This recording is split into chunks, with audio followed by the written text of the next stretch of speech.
Muy buenos días a todos los jóvenes de Colegios Mendel. Una vez más, quien les habla es el profesor Carlos Enrique Arriaga Alarcón del curso de literatura. El día de hoy hablaremos de uno de los grandes poetas peruanos del siglo XX. ¿Se acuerdan que quien inicia la poesía moderna contemporánea en el Perú fue José María Eguren? Y se acuerdan que el cenit, ¿no? La cúspide de esa gran poesía peruana se alcanzó con César Vallejo, pero quien completa la trilogía es Martín Adán. Paso a leer una estrofa del soneto a la rosa de este gran escritor. La rosa que amo es la del prudente, la de sí misma al aire de este mundo, porque lo que es en ella lo confundo con lo que fui de cuerpo y no de mente. Martín Adán.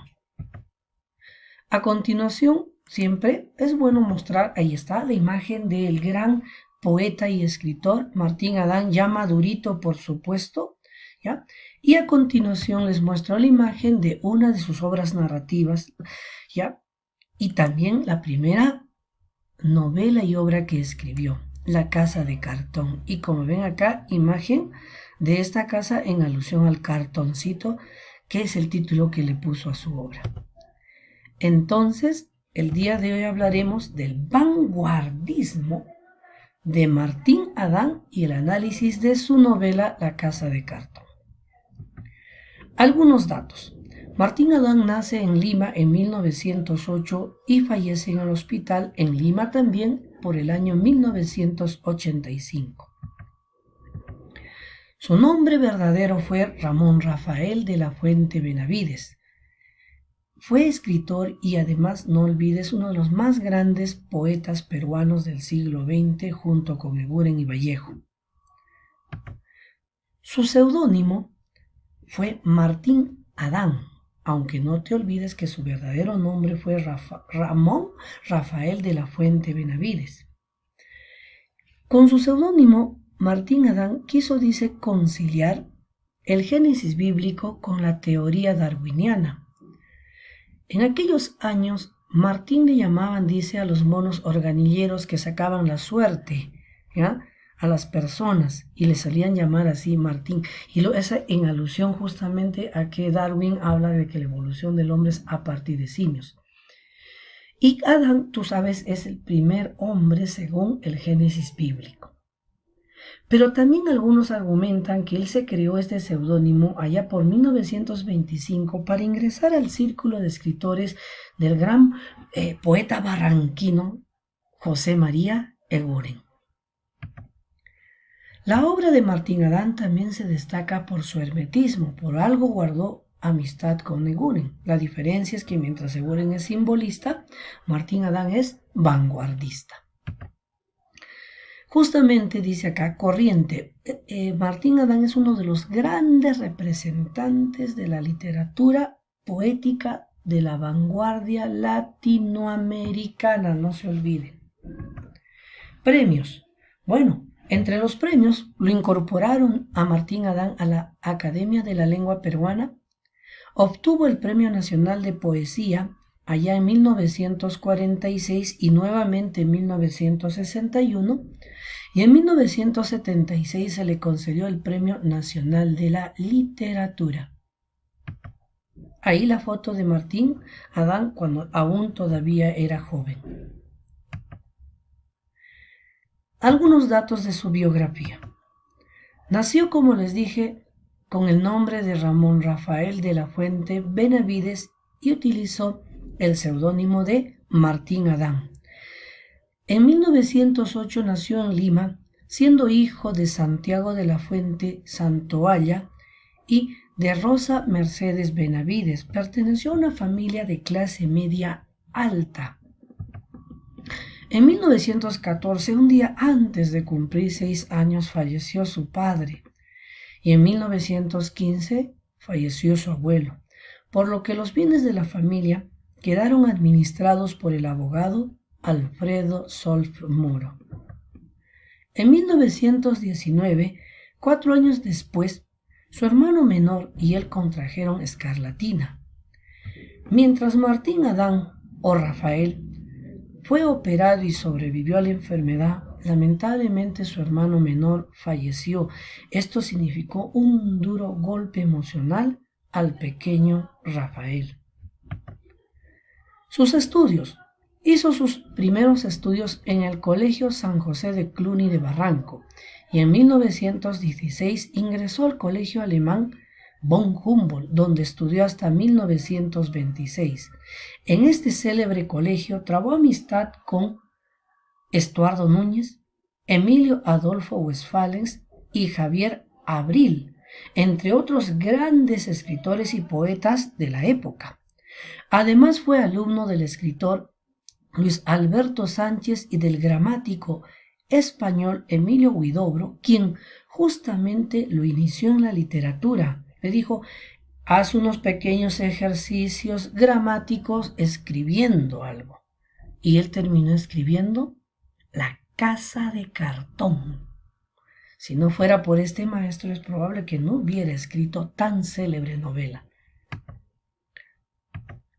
Desde su juventud, cuando aún todavía no terminaba el colegio, frecuentó el cenáculo literario en la casa de su amigo, allá en Barranco, y vecino además, José María Eguren. Este último fue justamente muy reverenciado por Martín Adán. En 1927, tras terminar el colegio, comenzó a colaborar en la revista Amauta de José Carlos Mariátegui. Fue ahí donde Mariátegui leyó un fragmento de su manuscrito La Casa de Cartón y quedó tan gratamente impresionado que lo auspició para publicar esta novela. Pero también en 1927 empezó sus estudios universitarios en la Universidad San Marcos, optando luego el título de doctor con la tesis de lo barroco en el Perú, presentada allá en 1938. Dicen que también se matriculó en la Universidad Católica para seguir Derecho o Jurisprudencia. A principios de la década de 1930 continuó frecuentando los círculos intelectuales de Lima, y él mismo tuvo su propia tertulia en su casa, a la que llamó el Areópago. De esa etapa data una obra poética, la famosa elegía Aloysius Acker, de la que apenas se conservan unos fragmentos porque el poeta lo destruyó.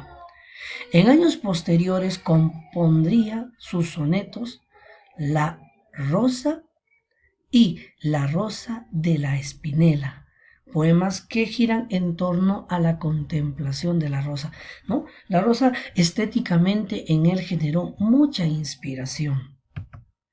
Durante algunos años trabajó, dice, en la sección legal del Banco Agrícola y que por encargo de la Biblioteca Central de la Universidad San Marcos empezó a elaborar un diccionario crítico bibliográfico de la literatura del Perú.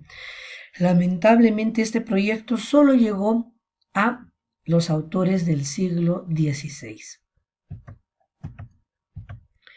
Tras la ruina y la extinción definitiva de su familia, el poeta comenzó su periplo por hoteles de Lima y por hospitales psiquiátricos, desde donde escribió poemas en los que el peso existencial va acusando la eterna búsqueda traumática de un yo inencontrable en él. Su vida a partir de 1935 estuvo marcada por entradas y salidas a centros sanatorios y psiquiátricos. El poeta mismo dice, solía internarse para desintoxicarse de su alcoholismo, pero tenía un régimen libre y solía hacer salidas. En reiteradas ocasiones regresaba con graves recaídas y a veces era hasta llevado por la policía. En aquellos momentos de alcohol y locura, solía escribir en servilletas y pedazos de papel con mano temblorosa. En 1946 obtuvo el premio Fomento a la Cultura por su poemario Travesía de Extramares, donde escribe sonetos dedicados al gran músico Chopin. Tras un silencio poético de una década, en 1961 volvió a publicar otra obra titulada Escrito a ciegas. Luego publicó La mano desasida, Canto a Machu Picchu y La piedra absoluta, todas ellas en verso libre. Hacia 1963 se internó en una clínica psiquiátrica, pero esta vez lo hizo con régimen de internamiento permanente.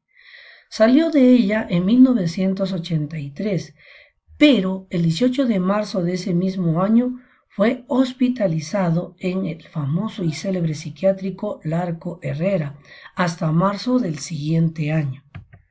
Pero en el mes de abril de ese mismo año se internó en el Hospital Arzobispo Loaiza. Lo operaron de la vista y luego lo operaron de una dolencia renal, o sea, a sus riñones. Pero por un descuido en el hospital terminó falleciendo en 1985. Aquí, como verán, aparece la foto de Martín Adán con Juan Mejía Vaca, su editor. Quiero que ustedes sepan, aquí tengo a Juan Mejía Vaca, el editor, que fue el que de alguna u otra manera mantuvo contacto y que está... Juan Mejía Vaca no solo editó a Martín Adán, sino a muchos escritores de la época del siglo XX. ¿Ya? Juan Mejía Vaca, el famoso librero, fue el único contacto que tuvo Martín Adán con el mundo externo, porque mientras Martín Adán andaba en sanatorios y psiquiátricos, era su amigo entrañable quien lo mantuvo comunicado con el mundo de afuera. Por eso pronunció cierta vez: en el Perú solo se puede vivir con cierta cordura, en el manicomio. Y ahí está, dice Juan Mejía Vaca junto a su entrañable amigo Martín Adán. Él es Juan Mejía Vaca y acá está Martín Adán sentados, ¿no? Y conversando en un momento histórico. Muy bien, sigamos adelante. Acá, con una caricatura de Martín Adán, hablo del contexto literario de aquellos años. Miren, chicos, en el Perú, durante las primeras décadas del siglo XX, o sea, hablo de 1900, aparecieron varios grandes escritores peruanos como César Moro, Enrique Peña Barrenechea, Javier Abril, Carlos Oquendo de Amat, Luis Valle Goicoechea, Emilio Adolfo Westphalen. La mayoría de ellos, se encontraron colaborando en la revista Amauta de Mariátegui, donde colaboraron entre los años 1927 y 1930. Todos tienen en común un afán de conquista de nuevos territorios para la expresión poética. Luis Alberto Sánchez considera justamente a Martín Adán como la figura principal de este grupo de escritores limeños, que a mediados de los años 1920 irrumpe bajo el influjo del vanguardismo surrealista y van a producir una literatura ironizante y agnóstica. Publicaciones de Martín Adán. Empiezo con la primera publicación, su novela La casa de cartón, que como verán acá, miren, observen por favor este pequeño detalle. Miren, La casa de cartón hace evocación a un joven adolescente en los balnearios de Barranco, Lima, y como ven ahí en la imagen. Además de esta primera novela, publicada en 1928, también tenemos sus famosos sonetos a la rosa, que fueron 8 composiciones escritas allá por 1931 a 1942. También está su obra La rosa de la espinela, 1939. Una de sus grandes obras poéticas, Travesía de extramares, vinculado obviamente el mar con la poesía del gran músico Chopin o Chopin. También está su poemario Escrito a ciegas.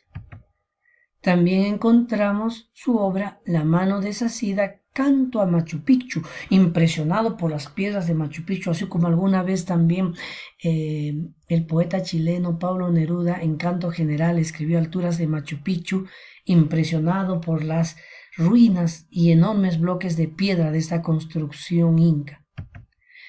También escribió La piedra absoluta, que es una suerte de continuación de Canto a Machu Picchu. También tenemos Mi diario y finalmente Diario de poeta. Deben saber ustedes que acá adiciono dentro de sus obras de lo barroco en el Perú, que fue, ¿se acuerdan?, su tesis doctoral en la Universidad de San Marcos. Bueno, a continuación pasaremos a hablar de su primigenia obra, no se olviden ustedes, La Casa de Cartón, una novela, pero les comento, jóvenes, La Casa de Cartón no vas a encontrar diálogos, no vas a encontrar conversaciones, ni a los personajes conversando, sino más bien va a haber una suerte de descripción en primera persona que hace un joven adolescente de lo que viene a ser Barranco. Por eso a continuación les paso a detallar. El libro se inicia con la descripción de ese célebre distrito de Barranco, balneario limeño donde vive el protagonista. Y dice, ya ha principiado el invierno en Barranco, dice, ¿no? Raro invierno, lelo y frágil, que parece que va a hendirse en el cielo y deja asomar una puntita de verano. Junto con sus amigos, dice el narrador, ¿no? Aparece y recorre el malecón de Barranco y viaja en tranvía hasta Lima, cuyas calles también va describiendo. En su descripción de los tipos de sociedad que ve, tiene una especial predilección por las mujeres.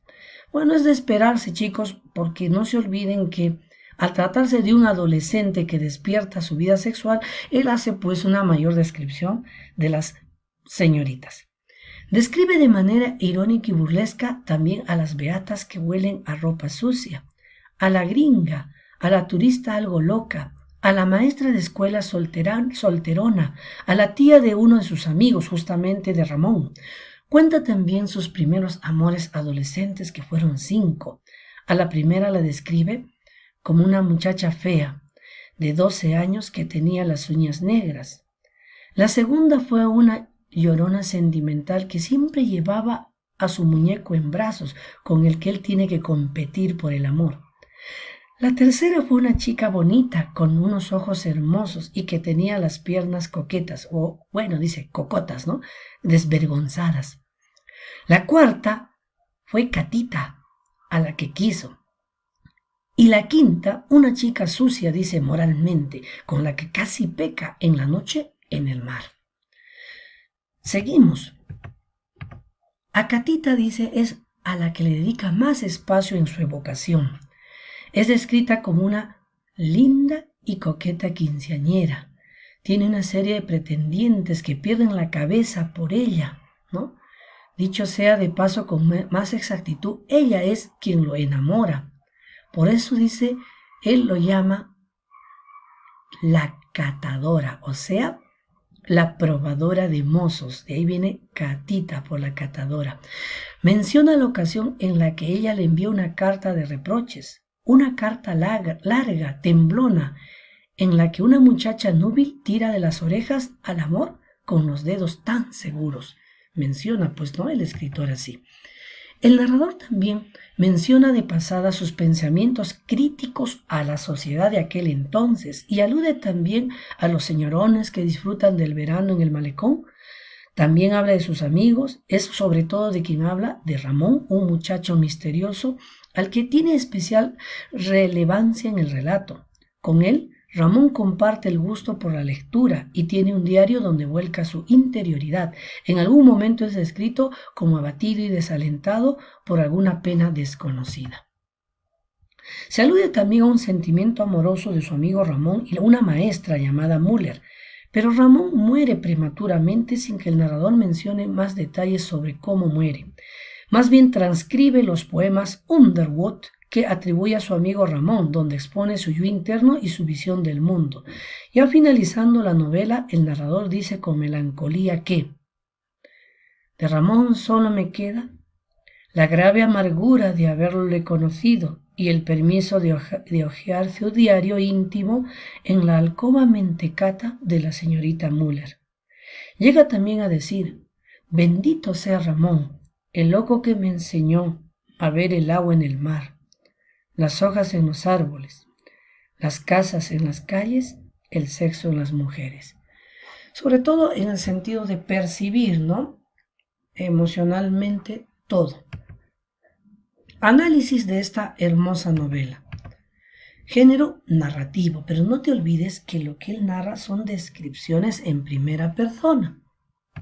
Especie, es una novela, la primera obra publicada por él en 1928. Corriente, es un relato de carácter vanguardista, como les dije, surrealista, que evoca la adolescencia del autor, que transcurre en el balneario de Barranco. Estilo, más que una novela, en realidad el mismo Rafael de la Fuente Benavides, o sea, Martín Adán, solía decir que era un conjunto de estampas escritas en lenguaje poético. No hay personajes, diálogos, solo hay descripciones y una manifestación de su gran habilidad para describir paisajes y situaciones, manifestando la facilidad con la que emplea los sinónimos y su vasto lenguaje o dominio del lenguaje. Publicación. El autor empezó a escribir esta obra cuando solo tenía 16 años y estaba cursando el penúltimo año en el colegio alemán von Humboldt. Según su propio testimonio, originalmente se trataba de un ejercicio de gramática, que solo había dejado, se acuerdan, su maestro Vicente Huidobro. La Casa de Cartón salió en edición privada en julio de 1928 con un tiraje de solo 300 ejemplares. Contaba con el prólogo de Luis Alberto Sánchez, que era su maestro, y el colofón de José Carlos Mariátegui, ¿se acuerdan? El de la revista Mauta. Sin embargo, no fue sino hasta su segunda edición en 1958, esta sí de carácter comercial, que el libro cobró una nueva vigencia y tuvo una mayor acogida de lectores. Estructura. Cuenta con un total de 39 capítulos breves, o sea, son capítulos cortísimos, les digo, pues de una hoja, ¿no? Una página y así. En medio del texto se intercalan los famosos poemas Underworld, ¿se acuerdan? Poemas en prosa que supuestamente fueron escritos por su amigo del narrador, Ramón, ¿se acuerdan? El que fallece. Sigamos. Quiero que vean el Barranco, el distrito de Barranco, este balneario hermoso con sabor a hogar, con sabor a calidez hogareña. Observen una de sus callecitas, pueden mirar ustedes ahí, chicos, lleno de jardines y plantas y flores, con casitas multicolores y callecitas acogedoras, ¿no? Observen acá, mire el tranvía, ¿no? La famosa descripción que hace justamente el narrador en primera persona del tranvía y que él va viajando ahí, ¿no? Miren, ahí está. Observen cómo era, ¿no? Profesor, se parece a un tren de hoy en día, pero un tren tipo casita. Así era, chicos. Muy bien. Sigamos a continuación.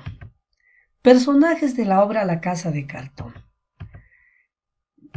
De cabeza tiene que ir el narrador, el cual no menciona su nombre. Sabemos que es un adolescente de 16 años que vive en Barranco y todavía asiste al colegio. Sus amigos son Ramón el que fallece, pero además también Manuel y Lucho, con quienes pasea por Barranco y Lima disfrutando de sus vacaciones que ya va terminando. Ramón, su amigo, es un adolescente, ¿no? Algo mayor que él, le gusta la libertad. Tiene las mismas inclinaciones intelectuales que el narrador, los mismos amores, los mismos conflictos emocionales, pero, recuerdan, fallece. Catita, a quien le dedica más, digamos, texto, ¿no? Es una quinceañera que fue el cuarto amor del narrador. Es descrita como linda y coqueta. Tiene una serie de pretendientes que pierden la cabeza por ella. Por eso, ¿cómo la llaman? La catadora o la probadora de mozos jóvenes. Miss Annie Doll es una rubia fotógrafa, es una inglesa con gafas media loca que ha viajado por todo el mundo antes de recalar en Barranco, Perú. Pasea día y noche por Barranco con su cámara Kodak vestida de jersey. El narrador la compara, dice, con un árbol de jacarandá. Ahorita les voy a mostrar el árbol, ¿ya? Ella es fotófoba, o sea, le tiene miedo a la luz. Por eso sale muchas veces de noche. La señorita Müller, ¿no? La famosa maestra de un colegio fiscal, ¿no? ¿Ya? Ella Es la directora del Centro República de Haití. Era blanca, frágil, de 28 años de edad, soltera, que solía levantarse temprano, era activa, íntima y fría, con la que supuestamente hay cierta relación sentimental de su amigo Ramón, que fallece, pues, ¿no? ¿Ya? Esa es la señorita Müller. Sigamos. Lulú es una muchacha traviesa que solía poner tachuelas en los asientos de las iglesias. Es la que apaga la vela de la misa, pero en el fondo tiene un alma pura y buena que solo quiere hacer divertir a Dios con sus travesuras. La es una muchacha que se encuentra con el narrador en la playa, a quien enseña, dice, uno de sus pezones. Bueno, ¿no? Él a veces a escondidas de su madre de ella, que veraneaba también por aquel tiempo. Herr Oswald Teller, mira cómo describe, ¿no? Es un alemán que alquila un cuarto en la casa de Ramón, su amigo. Es un gordo de piernas diminutas al que le fascina escuchar música clásica. La tía de Ramón, ¿no? También, como verán ustedes, acá aparece la tía de Ramón, que es una vieja gorda, dice, ¿no? Que venía en la época veraniega y alquilaba un ranchito cerca al mar. Esas descripciones, ¿no?, que hace de las personas de la sociedad limeña barranquina de aquella época. Bien, finalmente tenemos a dos, Mr. Kakison, que era un inglés agente viajero, y Sergio, que era un muchachito de ojos porcinos, el que un día se metió a fraile y no se supo más de él. Bien, acá está el árbol de jacarandá. ¿Se acuerdan ustedes a quién compara con este arbolito? Ah, miren, a la fotógrafa, Miss Annie Doll. Y acá pueden ver ustedes justamente el árbol de jacarandá. Ahí está, mire qué aspecto tendría ella, ¿no? Su forma tan particular de andar y vestir. Bien, sigamos. Tema, ¿de qué trata esta novela donde básicamente el yo hace descripciones de Barranco y de las personas, pero unas descripciones poéticas? Bueno, el tema es el amor juvenil, donde el narrador habla de sus 5 amores, ¿se acuerdan? Donde Catita es la preferida. También del despertar sexual de los jóvenes adolescentes. También habla de la muerte porque justamente muere su amigo Ramón. Y habla de la naturaleza del distrito y balneario de Barranco. El narrador, como les dije, en primera persona es el que narra la historia. Está enamorado de Catita y en la obra dice que tuvo 5 amores en su vida. No se olviden, el narrador es en primera persona un joven adolescente. Espacio, ya saben, las acciones se desarrollan en el balneario de Barranco y Lima. Valoración, acá es importante, chicos, la obra es una pequeña obra de ironía, finura, observación e invención verbal. No tiene hilo argumental, o sea, tú no puedes ver, digamos, un relato ahí con un argumento armado, sino más bien hay descripciones, ¿ya? Y se muestra ahí la gran habilidad del autor para describir justamente paisajes y situaciones de una manera poética. Ahí está la belleza de la obra, por eso es vanguardista. Porque tú no encuentras un relato de historia, sino más bien encuentras una descripción de paisajes y de situaciones con un lenguaje poético. Sigamos. No te olvides que la obra inaugura la renovación estética en la literatura peruana. Ahí está su importancia de que inaugura la renovación estética en la literatura peruana bajo el influjo del vanguardismo. Los elementos acá vanguardistas, dice, se mezclan con elementos del modernismo y la narrativa hispana. Ambas cosas que parecieran contradictorias se mezclan, pero termina haciéndose una obra personal, original y valiosa. Es decir, de la mezcla de vanguardia más lo modernista sale una obra muy original y valiosa. No olvidarse que el autor nos muestra estampas de Barranco de su niñez, ¿ya? Nos muestra a través de descripciones surrealistas, mostrándonos la vida provinciana, limeña, el balneario, ¿no? Las viejas criollas de aquel tiempo, el tranvía y otros lugares de aquellos años. Muy bien. Muy bien, jóvenes, con esto hemos terminado y hay unos detallitos que quiero agregar acá. La casa de cartón, por llevar descripciones, pero precisas, con un lenguaje adecuado, ¿ya? Con un dominio completo del lenguaje, se convierte en una de las mejores obras narrativas peruanas de aquella época del siglo XX. Y esta novela es precursora, dice, del boom latinoamericano por los temas y la estructura narrativa, que es innovadora la forma como te va contando y describiendo. Es que esta novela es la precursora del boom latinoamericano que luego vendría, ¿se acuerdan? Con Vargas Llosa, con García Márquez, con Julio Cortázar y otros más. No se van a olvidar la técnica vanguardista de esta gran novela. ¿Cuál es? Las descripciones que hace con mucha precisión. Muy bien, chicos. Nos vemos hasta una próxima ocasión. No se olviden, ya estamos a punto de inaugurar nuestra nueva plataforma virtual, donde vas a encontrar muchas novedades. Chao, nos vemos.